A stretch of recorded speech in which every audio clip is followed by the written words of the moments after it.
Hello and welcome to AmericanNavalHistory.com. My name is John Sorensen and I am putting together a series of lessons to teach the history of the United States Navy. Today I want to spend a little time with a fairly little known battle which claims to have the distinction of being the first naval battle of the Revolutionary War, the Battle of Machias, sometimes called the Battle of Machias Bay, and other times called the Battle of the Margarita. The battle is often entitled as the first naval battle of the Revolutionary War. It occurred on June 11th and 12th, 1775, and to put it on a number line, it falls shortly after the Battle of Lexington and Concord during the siege of Boston, and a week before the Battle of Bunker Hill and the formation of the Continental Army. If you don't count the Gaspee incident and you do consider it a mob on a stolen ship as a naval force, then yes, this can be considered to be the first naval battle of the Revolutionary War. I borrowed this next slide from the previous lesson. We really need to understand the conditions inside the city of Boston to get a full understanding of what this battle was all about. In short, the British troops in Boston were under siege and they needed wood, and they were desperate for wood. The colonists removed all of the cattle and the sheep from the grazing islands in the Boston Harbor, and they took all that meat out of reach of the British troops. The only meat that the British troops had was what came by ship across the ocean from Great Britain, and this was a 3 to 5 week transit across the ocean. And when the food arrived in Boston, most of it was stale, and the salt or the meat had to be heavily salted, because there were no refrigerated cargo ships in 1775. The salted meat had to be boiled before it could be eaten, and boiling meat required a lot of wood to burn. And remember this, there were 10,000 soldiers, not to mention all of the civilians in Boston, and all of their meals had to be boiled and cooked, and that requires a lot of wood every day. People were tearing down fences, their furniture, and everything else that would burn. And the British were desperate for wood, and it wasn't even winter yet. Now, if you look at this map, about 250 miles to the northeast of Boston, you see a small town called Machias. Machias was had a seaport on their river on one side and the forest on the other side. Machias was a one-product town. They produced lumber. They had a few small farms that they used for subsistence only, but they only had one export, and that was lumber. Everything that they needed, they got by trading lumber to get it. And in 1774, the year before this, there was a drought in Machias, and the little food that they did have, the food that they normally grew, did not grow that year. And so they became totally dependent on ships bringing in their food and supplies in exchange for the lumber that they would give to the ship. But they were totally dependent on their seaport for their subsistence. Now, in Machias lived a lumber merchant. His name was Ichabod Jones. Okay, and at the time when the Battle of Lexington and Concord and the siege of Boston began, Mr. Ichabod Jones was in Boston at the time with two of his ships. Now, Jones was from Machias, and he knew that the people in Machias were very desperate for food. And Jones was a Tory. Okay, he was a loyalist.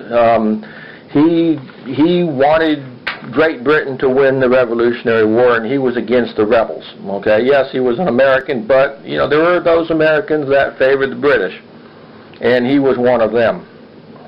Okay, in Boston, he met with General Gage and proposed to bring his two sloops to Machias to trade the British for some food to get 2 shiploads of lumber. And Jones convinced Gage that he, being from Machias, could convince the people of Machias to accept the deal.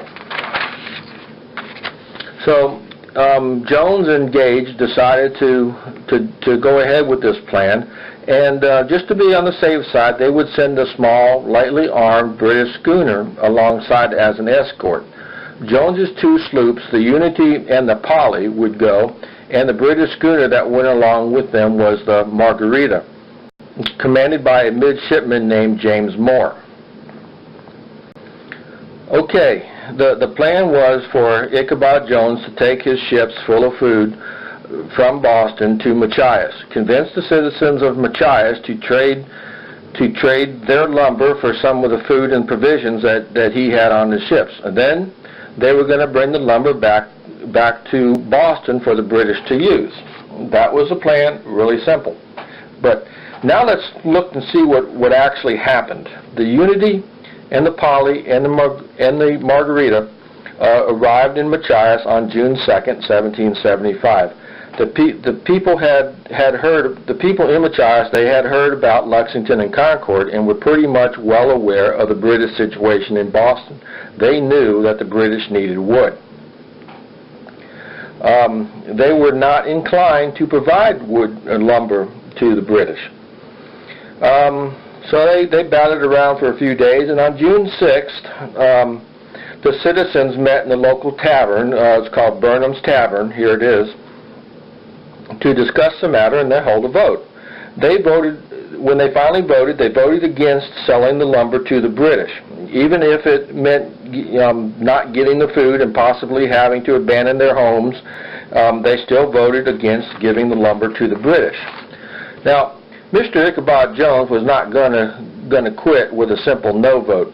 So Jones went out and he signaled for the Margarita to shift its berth and to come in a little bit closer to the town. It was anchored out in the river.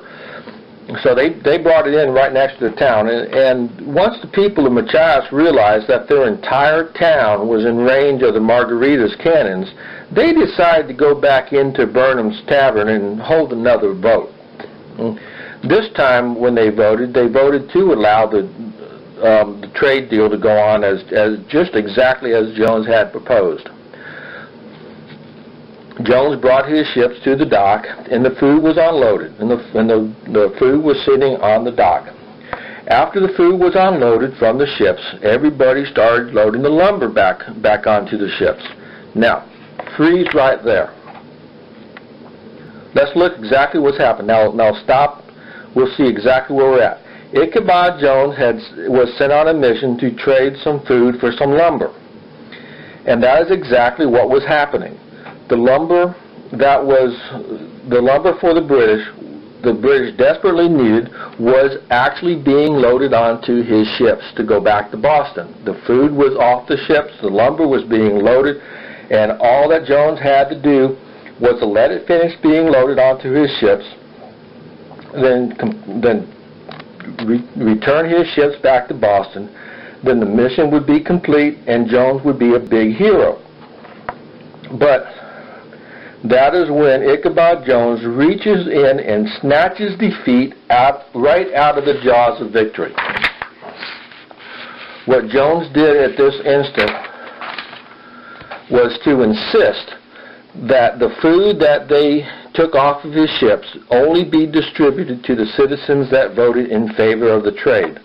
Anybody who had voted against the deal, and the people who in the tavern voted, no, let's not trade with the British, would not receive any food. No matter how much of the lumber that was being loaded was contributed by those people, Jones insisted that they not receive any of the food. Now, Jones's insistence in this matter angered the entire town. It even angered the people that voted in his favor.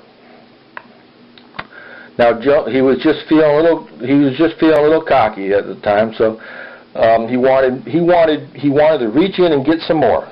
Jones was already a very unpopular person in his hometown, and he had just lit the spark in a very volatile atmosphere. So the townspeople got together. They developed a plan.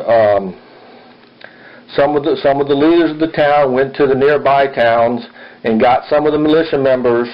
And on Sunday, Ichabod Jones was in church with James Moore, and the Margarita's captain. And there was a mob of citizens and militiamen stormed into the church with the intent to capture Jones and Moore. Now, Jones and Moore ran out the window and they escaped. Jones ran into the forest, and Moore ran to the boat that took him back out to the Margarita. Now, if the mob would have come down the street a whole lot more quiet, they might have been successful. But their noise ruined the surprise and forewarned Jones and Moore that they could get away.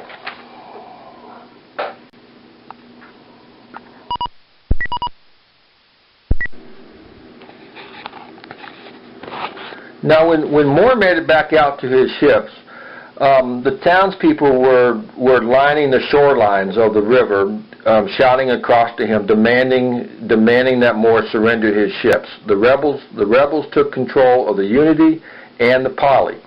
Several hours of intense standoff ensued.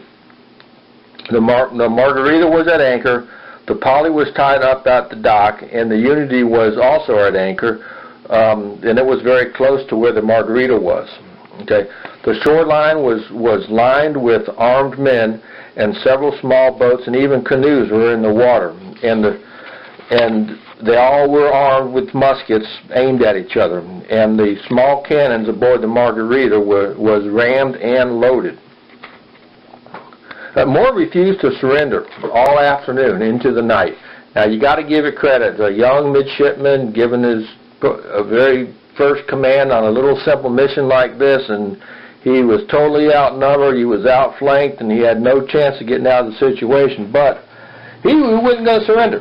You know, you got to really give James Moore a whole lot of credit here. So finally, after dark, shots were fired.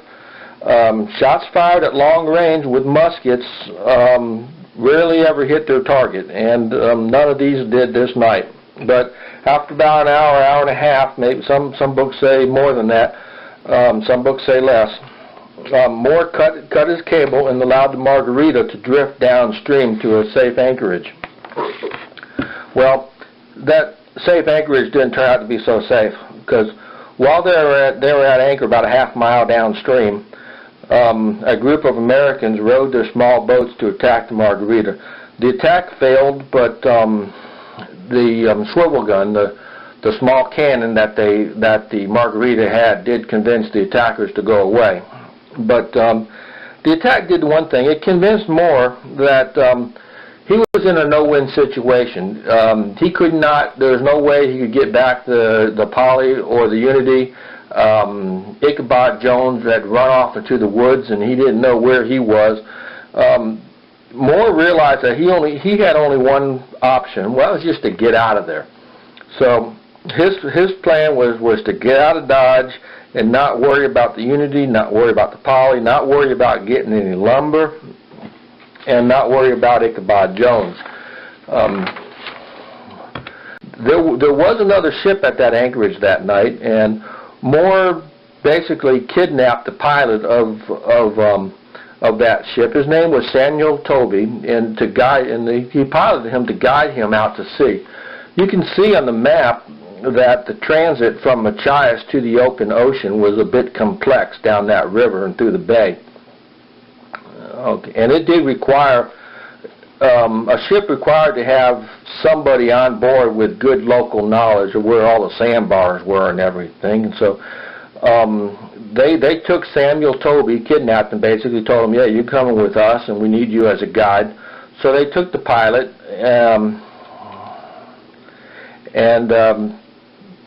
there was the next morning on June 12, 1775, that the Margarita set sail for open sea.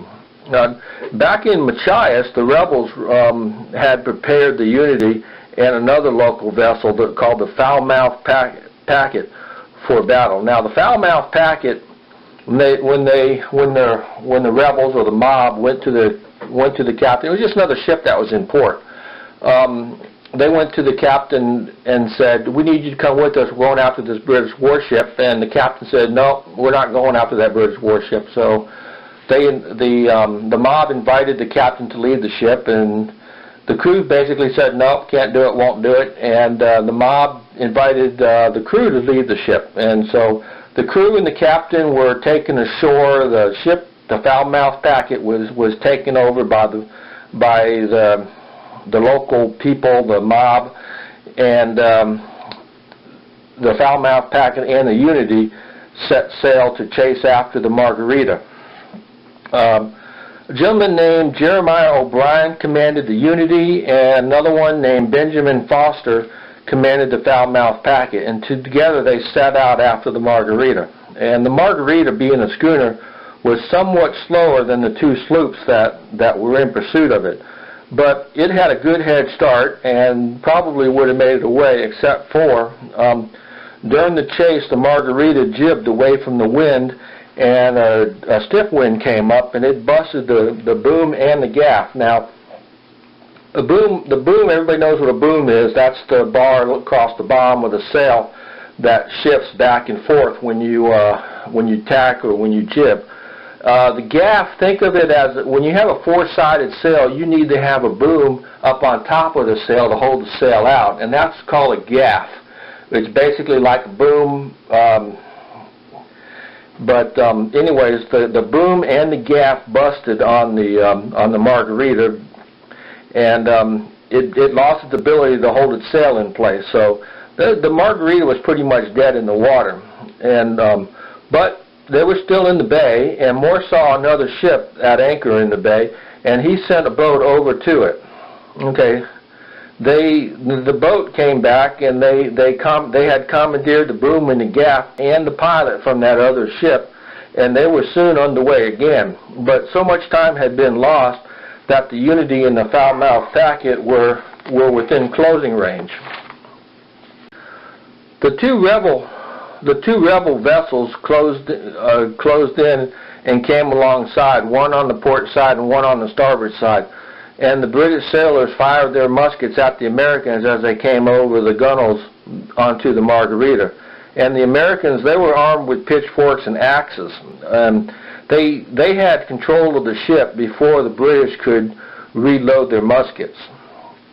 So the Americans, the mob, the rebels, whatever you call them, they had taken over the Navy ship at sea.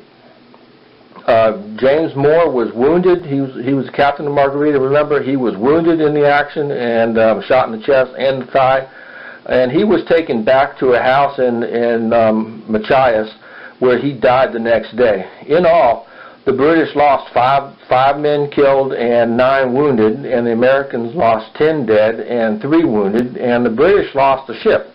The Margarita's crew was held prisoner, and the Margarita was given to the Massachusetts Navy, and the Unity was refitted as a sloop of war and renamed the Machias Liberty. And it spent the rest of the war protecting the coast around what is now Maine, the northern Massachusetts area, for the rest of the war. And that's where I'm going to tie it off for now. That pretty much the story of the Battle of Machias Bay. And yeah, it was the first naval battle of the American Revolution. And thank you for listening to AmericanNavalHistory.com.